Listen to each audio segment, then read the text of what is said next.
Boa noite, torcedor rubro-negro e amante do futebol. Terminou há cerca de uma hora o jogo entre Flamengo e Grêmio, 1-0 para o Flamengo, válido pelo jogo de volta da Copa do Brasil de 2023. Com esse resultado, o agregado foi 3-0 e o Flamengo, pelo segundo ano consecutivo, está na final da Copa do Brasil desse ano e vai pegar o São Paulo do técnico Dorival. O mesmo técnico Dorival que estava no Flamengo no ano passado, conquistando a Copa do Brasil e a Libertadores. Quis o destino colocar essas duas figuras, Flamengo e Dorival Júnior, novamente, dessa vez frente a frente como adversários. Mas vamos falar do jogo de hoje entre Flamengo e Grêmio. E você já sabe, assim como eu venho falando em praticamente 80, 70% dos vídeos aqui no canal, o Flamengo faz uma partida tecnicamente ruim. O primeiro tempo foi um primeiro tempo bem sofrido. O Flamengo quase não acertava os passes. Faltava ligações de jogada com a Arrascaeta, que ficou sumido boa parte do primeiro tempo. Ainda assim, o Flamengo teve uma ou duas oportunidades. Todavia, o Grêmio, mais uma vez no Maracanã, foi insinuante em algumas partes, em alguns momentos do primeiro tempo. Por mais que o Flamengo chegou a ter 71% de posse de bola no primeiro tempo, o Grêmio era mais perigoso. E Matheus Cunha novamente foi um dos jogadores que foi centro de atenção, centro das atenções do lado do Flamengo. Tudo bem que em alguns momentos ele chutava umas bolas desnecessariamente para a direção da lateral, sendo que ele poderia chutar para frente ou tocar para algum companheiro de time, mas não. Ele preferia chutar para a lateral. Ainda assim, fez uma partida impecável na questão de defesas. Pelo que eu me lembro aqui, tem umas 2 ou 3 defesas difíceis que ele fez e que ele ainda contou com a sorte, pois no segundo tempo o Grêmio meteu uma bola na trave com o Ferreirinha, que foi um dos melhores jogadores do Grêmio na noite de hoje. Todavia, o primeiro tempo terminou e o Grêmio não conseguiu abrir o placar e nem o Flamengo também nas poucas chances que teve. O Flamengo teve 2 finalizações no primeiro tempo inteiro contra 5 do Grêmio. 5 do Grêmio contra 2 do Flamengo. E aí chega o segundo tempo, o panorama não muda muito, apesar do Flamengo chegar mais vezes no ataque, né? Manter mais a posse de bola, porém com jogadas mais verticais, ainda assim não eram suficientes para ter realmente uma chance grande assim de oportunidade. A maior delas foi no primeiro tempo ainda, quando o Gabriel Grando, baita goleiro, tirou praticamente de dentro do gol aquele que seria o gol de cabeça do Flamengo, ainda no primeiro tempo. No segundo tempo, com o decorrer do tempo, o Grêmio foi se cansando e o Renato Gaúcho foi fazendo substituições um tanto duvidosas. Eu estava escutando a análise do canal do Farid Germano Filho, né, o Faridão lá do Rio Grande do Sul. Eu sempre gosto de acompanhar o canal dele. E ele disse que as substituições do Renato Gaúcho foram bastante equivocadas, porque os jogadores que ele colocava no lugar não substituíram à altura esses jogadores, que só pode ter sido por cansaço, porque o Grêmio precisava do resultado. E também o Renato Gaúcho não foi o único técnico da noite a errar nas substituições. Sampaoli, novamente, fez uma substituição polêmica ao tirar Gabigol, sim, e colocar Thiago Maia. E aí, meio que a Arrascaeta virou um falso 9 e o Bruno Henrique ficou espetado na esquerda e o Luiz Araújo, que entrou, ficou espetado na direita e o Flamengo ficou sem homem de área. Tá difícil entender a cada dia que passa a cabeça do Sampaoli. Por mais que o Gabigol não esteja fazendo gols todos os jogos, ele é um jogador importante, pois ele busca jogo, ele abre o espaço, ele faz com que a jogada funcione, né, no ataque. E aí ele tira o homem de referência e deixa um buraco ali no ataque. Vai entender a cabeça desse argentino. Todavia, no meio dessas substituições questionáveis de São Paulo, entrou Luiz Araújo, que novamente entrou muito bem nessa partida. Luiz Araújo que fez jogadas ali do lado onde ele joga, né? Jogadas de perigo, de drible, de cortada para o meio, que o Flamengo ele insiste em jogar apenas nas laterais, sendo que não tem jogada de aproximação, não tem jogadas pelo meio. É muito difícil ver o Flamengo utilizando o meio para fazer suas jogadas. E mais uma vez, muitos erros de passe, muitos passes equivocados, pouca circulação dos jogadores ali no meio. O Flamengo está uma bagunça, tecnicamente falando. Uma bagunça, uma desorganização. Vai mais na força de vontade do que na força técnica. É um time comum, um time previsível, tudo isso eu sempre falo nos últimos 10, 15 vídeos desse canal relacionados à análise dos jogos do Flamengo. E o Sampaoli, ele não quer mudar. Eu tenho certeza que ele ouve essas coisas de comentaristas esportivos da televisão, da internet, até mesmo, eu acredito, da própria comissão técnica. Mas ainda assim, ele quer insistir no erro. E esse erro custou muito caro na semana passada no jogo de Libertadores. E pode custar muito caro na finalíssima da Copa do Brasil. O Flamengo conseguiu chegar à final. Ótimo. Cura um pouco a dor que o torcedor está sentindo nos últimos meses de exibições fracas, diante de adversários inferiormente tecnicamente falando, a eliminação na Libertadores, o distanciamento do Botafogo na liderança, tudo isso vai criando feridas no torcedor rubro-negro, que foram um pouco cicatrizadas na noite de hoje.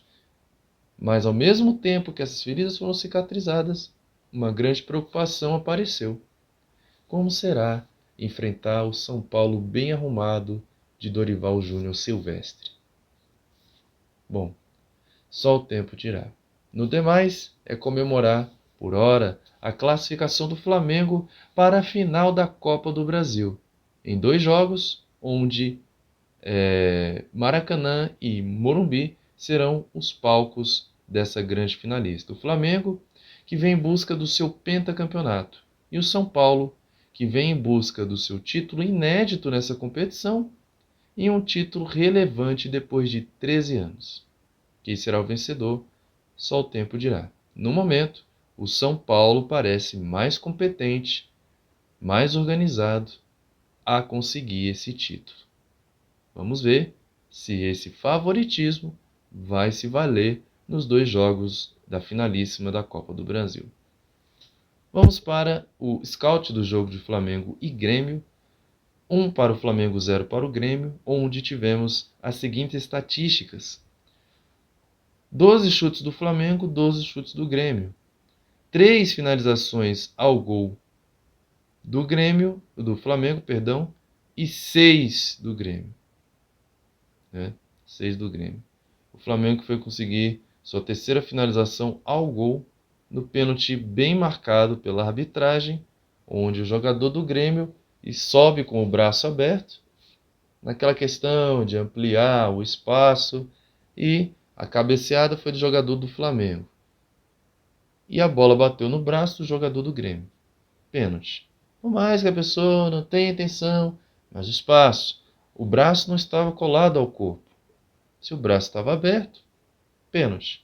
Isso só seria anulado se por acaso fosse o próprio jogador do Grêmio que tivesse cabeceado e a bola tivesse batido no braço. E aí não é falta. Foi um acidente.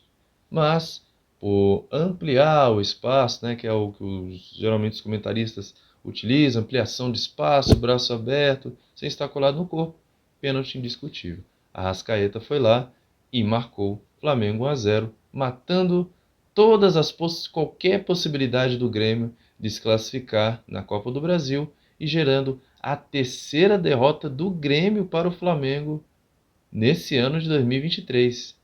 3-0 pelo Campeonato Brasileiro, 2-0 pelo jogo de ida na Copa do Brasil, lá na Arena do Grêmio, e 1-0 hoje, novamente no Maracanã. 6 gols marcados, nenhum sofrido. E Soares, pelo 8º jogo consecutivo, volta para o Rio Grande do Sul sem balançar as redes. Que fase, hein? Que fase do Soares. Continuando o scout, posse de bola 54% Flamengo, 46% para o Grêmio. Passes, veja só, 345. Um número bem menor em relação a outros jogos que o Flamengo teve 500, até mesmo 600 e 700 passes trocados no campo. Hoje apenas 345 contra 295 do Grêmio. Precisão de passe 80 do Flamengo, 77 do Grêmio. Faltas 16 do Flamengo, 18 do Grêmio. Jogo de bastante faltas.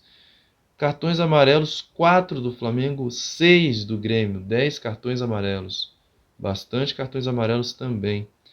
Cartões vermelhos nenhum. Impedimento 0 do Flamengo, 4 do Grêmio. Escanteios 6-6. E para encerrar, vamos à nota individual de cada um dos jogadores.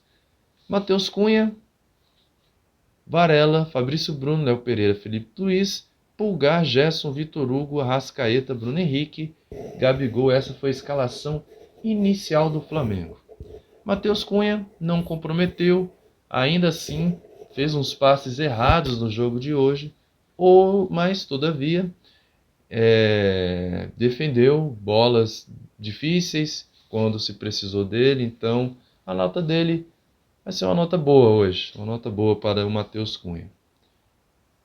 Se recuperou das falhas cometidas contra o São Paulo no Campeonato Brasileiro e também contra o Olímpia na Libertadores. Varela. Cara, que jogador azarado esse Varela, hein? Se meteu com essa briga com o Gerson, onde ele atacou o Gerson, tentou desferir golpes, socos que o Jefferson se defendeu e acabou levando um soco no nariz e deixando um roxo no olho dele. E aí ele entra em campo hoje, estava fazendo um bom primeiro tempo até, porém teve um entorse. Que jogador azarado, viu? Que semana do Varela, hein?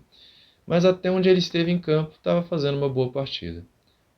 Fabrício Bruno levou um cartão amarelo, todavia fez uma boa partida, junto com o Léo Pereira, que dispensa comentários. Sempre um zagueiro muito seguro, muito seguro mesmo. Uma boa partida do Léo Pereira também. Felipe Luiz teve bolas ali nas costas do Felipe Luiz novamente. E não fez bons passes hoje, apenas uma partida regular do Felipe Luiz. Pulgar voltou de contusão, e fez uma boa partida. A saída de bola do Flamengo melhorou consideravelmente em alguns momentos, porém, contudo, todavia, também errou alguns passes. Fez uma partida boa, teve um bom retorno o Pulgar. Gerson, apenas regular o Gerson hoje. Tentou algumas jogadas de ataque, fez algumas faltas desnecessárias, levou cartão amarelo e é isso. Foi um jogador regular hoje. Vitor Hugo, bem defensivamente, fez até algumas jogadas no primeiro tempo, foi substituído até onde jogou, fez uma boa exibição.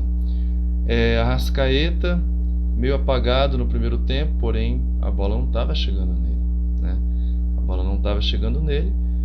Mas, porém, contudo, todavia, o Sampaoli manteve ele até o final da partida e foi dele, o gol marcado de pênalti, onde ele cobrou no meio do gol a tal da batida de segurança, que, na minha opinião, eu nunca entendi porque que os comentaristas chamam de batida de segurança, sendo que é no meio do gol. É o local ali mais propício do goleiro agarrar. Porém, ele bateu firme, ele bateu forte, e o Grando, que é um pegador de pênaltis, acabou pulando para o lado esquerdo, se não estiver enganado. E é isso, o Arrascaeta ficou bastante sumido, mas fez o gol da partida, então regular para ele. Bruno Henrique, algumas enfiadas de bola. O Flamengo sempre procurava jogar pelo lado dele, né? Teve um cruzamento que ele fez na medida, né? Quase saiu o primeiro gol do Flamengo no cruzamento dele. Foi uma boa exibição do Bruno Henrique.